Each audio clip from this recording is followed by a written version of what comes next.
ስኬታማ ህይወት ለመፍጠር ከሚረዱ ወርቃማ የህይወት ህጎች መካከል እነኚህ ወሳኞቹ ናቸው።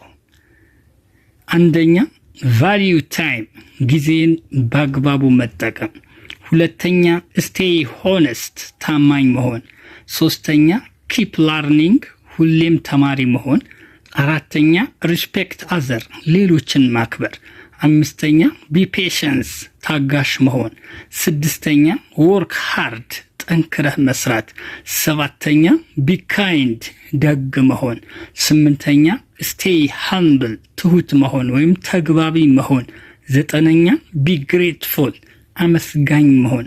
አስረኛ never give up በፍጹም ተስፋ ለመቁረጥ ወይም በፍጹም እጅ አለመስጠት ናቸው። እነዚህ ወሳኝ የህይወት ህጎችን በመተግበር ህይወታችንን ወደ ተሻለ ደረጃ ማሸጋገር እንችላለን። ተግብሯቸው፣ ሞክሯቸው። አመሰግናለሁ።